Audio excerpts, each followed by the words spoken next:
नमस्कार दोस्तों, मैं अमित सोनी आपके सामने कुछ ऐसे प्रोविजंस लेकर के आया हूँ जो हमारे एग्जामिनेशन के लिए इम्पोर्टेंट है।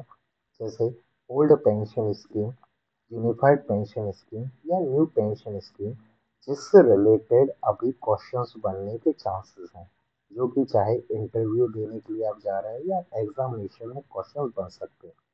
तो देखो दोस्तों, अभी हमारी सेंट्रल गवर्नमेंट ने सबसे बड़ा डिसीजन लिया है कि अब जितने भी सेंट्रल गवर्नमेंट के एम्प्लॉयज हैं, उनके ऊपर जिस स्कीम के तहत उन्हें पेंशन मिलेगी, उसका नाम होगा कौन सी? Unified pension scheme. है ना? क्या नाम है उसका? चलो अपन देखते हैं। तो देखो दोस्तों, यूनिफाइड पेंशन स्कीम ये हमारे यहाँ पर अब सेंट्रल गवर्नमेंट के एम्प्लॉयज के लिए 2025 से एप्लीकेबल हो जाएगी।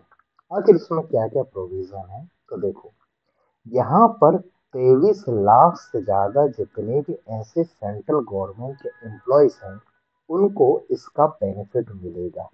है ना? तो अब किसके थ्रू आएगी? इनको इनको पेंशन अब किसके थ्रू मिलेगी?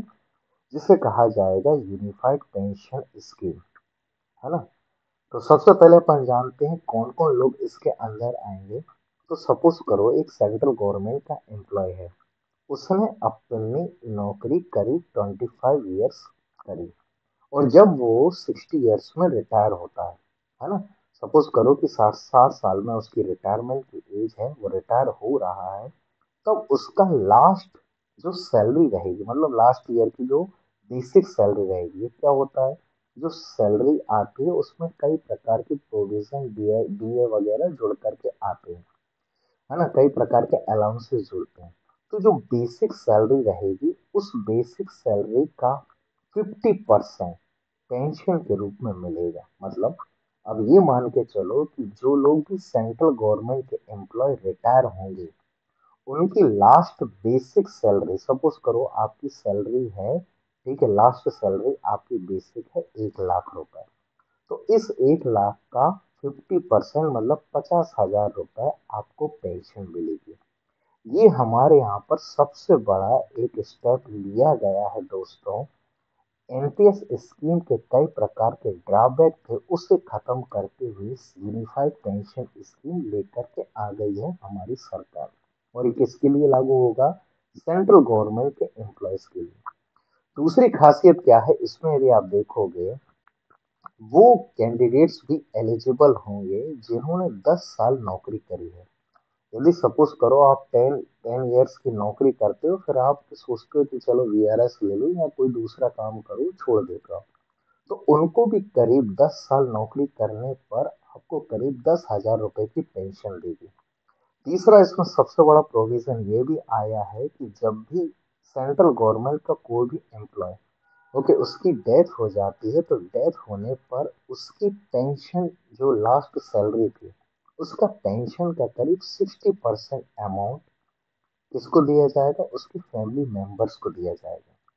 ये हमारे यहाँ पर अभी यूनिफाइड पेंशन स्कीम का सबसे बड़ा प्रोविजन हमारी सरकार के द्वारा किया गया है। अब अपन बात करते हैं सबसे कंट्रोवर्शियल, आखिर कौन सी पेंशन स्कीम चल रही थी। तो देखो दोस्तों, सबसे पहले ये है कोई सी? तो एनपीएस स्कीम। चलो अपन बात करते हैं एनपीएस। देखो यही कंट्रोवर्शियल है जो अभी हमारे स्टेट गवर्नमेंट के एम्प्लॉयज के ऊपर लागू है। देखो, एनपीएस स्कीम कब से आई है? ये आई है 2004 से।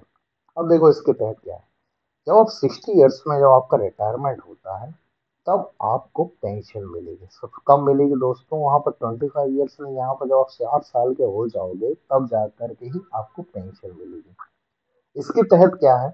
इसके तहत आपकी जितनी भी सैलरी है, उस सैलरी का 14%, है ना? सपोज करो कि आपकी जो भी सैलरी आपको मिल रही है, उसका 14%, ठीक है, आपको क्या करना है? डिडक्शन करवाना है। किसके लिए? एनपीएस के लिए। ये आपकी सैलरी से होगा। और दूसरा क्या है, सरकार जो है इसमें कंट्रीब्यूट करती है करीब 10% का। और फिर ये क्या है? मार्केट बेस्ड है, मार्केट से लिंक है। और और जब आप 60 साल में रिटायर होते हो, तब आप इस अमाउंट का जो ग्रेच्युटी होती है, उसका आप 60% निकाल सकते हो। पूरा अमाउंट नहीं। और जो 40% जमा रहेगी राशि, उससे आपको पेंशन मिलेगी। ये सब कोई भी इसमें बेनिफिट नहीं था एम्प्लॉयज को। वही खुद अपनी सैलरी का डिडक्शन करवाते हैं और वही अमाउंट उनको पेंशन के लिए दिया जाता था। ये किसी के थ्रू प्रोविजंस थे, तो एनपीएस के थ्रू थे। अब अपन बात करते हैं जो सबसे ज्यादा लोग बेनिफिट पाते थे, जो लोग भी 2004 के पहले रिटायरमेंट या 2004 के पहले जिन जिन की ज्वाइनिंग थी, उनको इसका फायदा मिलता है। ये है कौन सी? Old pension scheme. चलो देखो, ओल्ड पेंशन स्कीम वो स्कीम है जितने भी जो ओके अर्लियर एम्प्लॉय जो रिटायर हुए या जिनकी 2004 के पहले की ज्वाइनिंग होगी, उनको इसका बेनिफिट मिलता था। अब देखो क्या है इसमें। सबसे पहले तो जो भी इंसान रिटायर होता है, तो उसकी लास्ट सैलरी का 50%, यदि लास्ट सैलरी आपकी करीब करीब करीब मान के चलो 1.5 लाख रुपए थी, तो 1.5 लाख का 50% मतलब 75,000 तो आपको पेंशन मिलेगी। दूसरा क्या है, आपकी कंडीशन ये थी कि यदि कोई भी इंसान 10 साल भी यदि सर्विस कर लेता है, तो उसकी फुल पेंशन मिलने के चांसेस हो जाते थे। और इसमें ठीक है, कर्मचारी के वेतन से कोई भी राशि की कटौती नहीं की जाती थी। ये सबसे बड़ा बेनिफिट था इसी के साथ। तो वो हुआ करता था एम्प्लॉयज के साथ कि एम्प्लॉयज कभी भी अपनी सैलरीज का डिडक्शन नहीं करवाते थे। अब ये यूनिफाइड पेंशन स्कीम आई है। इसके थ्रू फायदा ये है कि भाई अब आपको ठीक है क्या होगा, 25 साल की जितनी भी आप सेवा दोगे, उसके बाद आपकी जो लास्ट सैलरी रहेगी उसका 50% क्या मिलेगा? ओके, बेसिक सैलरी का 50% अमाउंट मिल जाएगा with respect to the okay pension के रूप में। और एक और फायदा ये है कि ग्रेचुटी अमाउंट के साथ साथ आपको ठीक है डीए वगैरह भी मिलेगा। ये कब मिलेगा? हर 6 महीने में। तो एक प्रकार से यूनिफाइड पेंशन स्कीम कहीं ना कहीं बेनिफिट है या एक बेनिफिशियल है किसी के लिए, तो वो हमारे यहाँ पर सेंट्रल गवर्नमेंट के एम्प्लॉयज के लिए। एनपीएस में देखो एश्योर्ड पेंशन नहीं थी।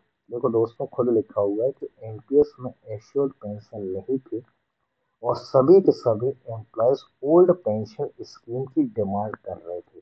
और कहाँ कहाँ ये लागू हो भी चुकी है, तो आप देखोगे राजस्थान, हिमाचल, झारखंड, छत्तीसगढ़ जितने भी नॉन बीजेपी स्टेट है, वहां पर ये लागू हो चुकी है। और ओल्ड पेंशन स्कीम ही सबसे बड़ा बेनिफिट था। इसका जवाब देखते हो, चुनाव के समय सबसे बड़ा था। इसमें आप देखोगे सबसे लास्ट का जो जो पॉइंट है कि ग्रेचुइटी के बाद भी भाई आपको डीए मिलेगा। कब मिलेगा?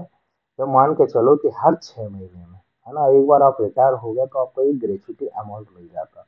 उसके बाद हर 6 महीने में आपको ठीक है एक प्रकार से डीए का, है ना, मतलब एक पेंशन का करीब 1/10 हिस्सा, है ना। सपोज करो कि आपकी आपकी जो पेंशन आ रही है वो सपोज करो कि यार 50,000 आ रही है, तो उसका करीब 1/10 हिस्सा मतलब 10% मान के चलो, ये भी आपको क्या मिलेगा दोस्तों? ठीक है, एक प्रकार से हर 6 महीने में 2 बार मतलब साल में 2 बार आपको डीए का भी बेनिफिट मिलेगा। जो एक प्रकार से कहीं ना कहीं बेनिफिट दे रहा है किसी को, तो वो दे रहा है किसको? सेंट्रल गवर्नमेंट के एम्प्लॉयज को। हालांकि दोस्तों ओल्ड पेंशन स्कीम सच में बहुत ज्यादा बेनिफिशियल थी किसी के लिए, तो वो सेंट्रल गवर्नमेंट के एम्प्लॉयज के लिए, जो जो स्टेट्स हैं जिन जिन ने इसके ऊपर लागू किया हुआ है उन स्टेट्स के कैंडिडेट्स के लिए। लेकिन हालांकि ये यूनिफाइड पेंशन स्कीम में बहुत अच्छे ज्यादा बेनिफिट तो है। ठीक है, विद रिस्पेक्ट टू जैसे आपको 25 साल तक नौकरी करने पर आपकी लास्ट सैलरी का 50% मिल रहा है, तो कुछ अच्छी बात है दोस्तों। तो यदि आपको ये वीडियो अच्छा लगा हो तो इसे लाइक कीजिएगा और सब्सक्राइब कीजिएगा। मिलते हैं दोस्तों अगली न्यूज़ में, तब तक के लिए धन्यवाद। जय हिंद, जय भारत।